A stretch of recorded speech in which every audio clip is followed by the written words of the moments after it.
Merry Meet, Annie here. Welcome back to Tarot Together. As with all of our videos that have to do with the symbols on the cards, you don't see my face because it's all about the card. The first thing I wanted to mention as far as the symbols on the High Priestess card is something I referred to at the end of the previous video. Encountering the first female. The symbol of the presence of the female energy, the receptive energy, that will be the constant balance throughout the tarot to the projective energy of the male. In that sense, her first appearance is very important. We might consider this first appearance also the first time that we have been directed by the wisdom of the cards to journey within, as we'll see, as we explore the other symbols on this card and the attributes to the High Priestess as we go forward. Specific mention of the power of receptivity, the importance of the balance of energy and stillness, and within and without, action, stillness, anima, animus, yin and yang. A very important thread that weaves its way through the entire tarot. The important distinction here to make is, as a male, we relate to the cards that have male images on them, but we relate equally to the images that have the female on them. Think, if you're a female, how did you react to the first two cards that had male central characters? Could you feel what it was like to be them? Could you imagine yourself as them, taking their traits into you as a female? And now when we come to the first female in the deck, as a male, can you imagine what it's like to be her? Can you imagine what of her is you? The beautiful paradox of balance when it comes to the male and the female, the projective and the receptive, is it is at one level about gender, because sometimes simply in the tarot a male image refers to a male involved in the reading or surrounding the person the reading's being done for. Gender in that case is important. But there are as many times, in my experience of reading perhaps even more times, when whether there's a male or a female on the card is not about gender specifically. It's about the traditional energy assigned to each of those balancing, equally powerful traits, energies, and the relationship to the aspect of the divine, of mystery, that they each touch upon. So as we gaze at our first female tarot character, we might stop to think about a relationship to the gender and to the traditional meanings assigned to the energies of male and female. This card is numbered 2. There are many different ways to look at the importance of the number. There are even tarot historians which assign no meaning to the number 2 or to any of the numbers in the cards. They claim they were numbered simply as convenience. We can decide for ourselves how important numerology is for us as we study the tarot. There was the nothingness that was the Fool, and then there was the One, coming to earth and standing firmly, that very distinct individual of the Magician. There's two ways, the number 2, of looking at the number on this card. The splitting of the 1 of the Magician into 2, literally representing the possibilities of projective and receptive energies within him. And then there's the addition of the two instead of one being split into two. In other words, the magician discovering his other self, the balance to himself in the high priestess. Perhaps she was out there waiting for him, waiting to join him. And it is together they become important. She needs him as much as he needs her. That's kind of the way I like to look at this. The two of them distinct, and yet needing each other. When we look at the number 2 this way, we are holding thoughts of duality, balance, indeed balance of extremes, the consideration of more than one thing, that there are varying perspectives, each powerful and true in their own right, each touching on their own relationship to mystery. Balance of extremes is so important in the journey through the tarot. That pendulum swing that swings this way and that way but comes to center all of the time as one of the great lessons of the tarot. It's about cause and effect, about putting out there something and then something happening because of that. With the magician, we mentioned what you think, you create. It's about receptivity and sharing. We'll talk about receptivity later in discussion of the symbols here on the High Priestess card. Whenever there's more than one, there's the possibility of giving and receiving, of seeing ourselves mirrored, echoed, perhaps duplicated in some ways, perhaps held up as opposite to one another. When there's more than just one, we enter the realm where consideration of possibilities is a continual opportunity to transform. We see ourselves in relation to everything that is not us. And we are changed. We are continually changed. There's a shadow side to the number 2. If we're speaking about two distinct energies, entities, could two be as much division, separation, disunity? What if the magician doesn't see the balance to his energy in the High Priestess? What if the High Priestess doesn't understand the power she gains by relating, opening up to the possibilities of action and making manifest, which are that of the magician? Numbers, just like the attributes we assign to the cards, have their reversals also.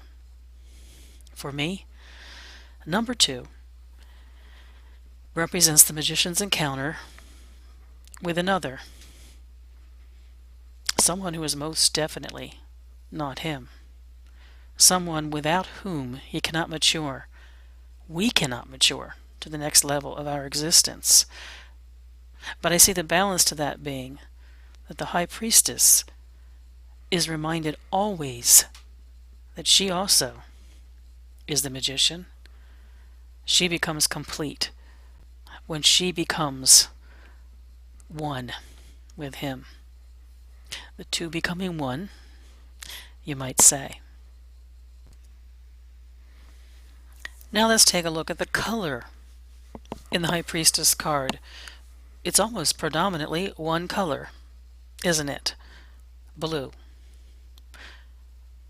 Blue, the color, has a couple of different traditional meanings.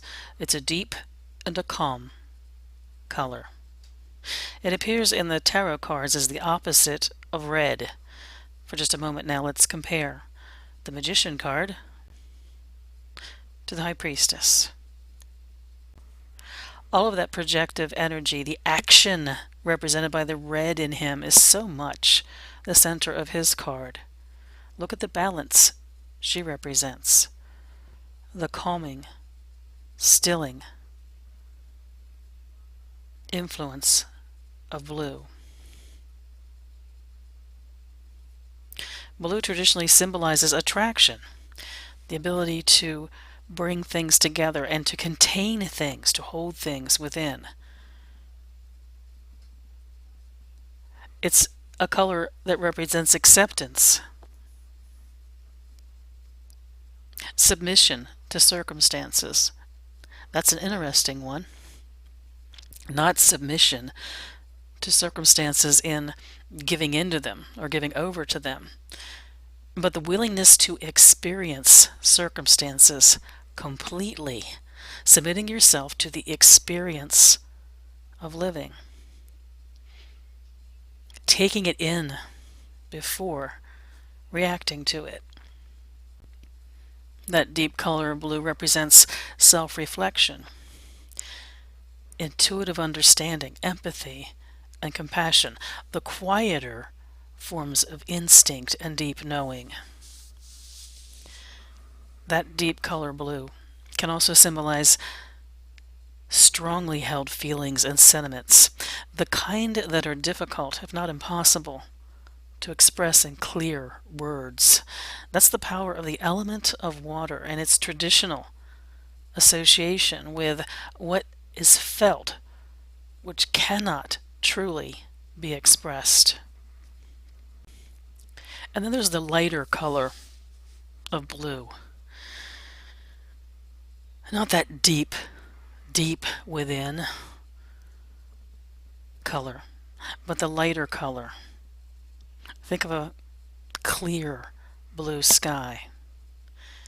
That shading of blue, part of this card, represents the unconsciousness. Not just its existence, but the way it works within, the move and the flow, the ebb of unconscious processes, their continual pattern of flow. Emotions and then ideas that flow from the unconscious, again connected to intuition, but in the stillness that the lighter colors of blue represent, it's about memory, reflection, and being still. In the tarot, we see blue in the sky, and we see blue in water.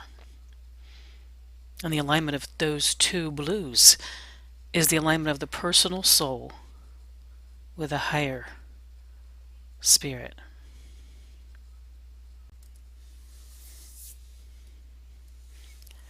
Whether in water or sky, all shades of blue promote a sense of physical and mental relaxation, the power of tranquility and being completely in the moment, peace, especially the concept of inner peace. It's the color that represents the reduction of stress and the creation of calmness, relaxation, and order. Oh, it's not the order of logical thinking. It's the order that comes out of taking the time to think in an orderly fashion.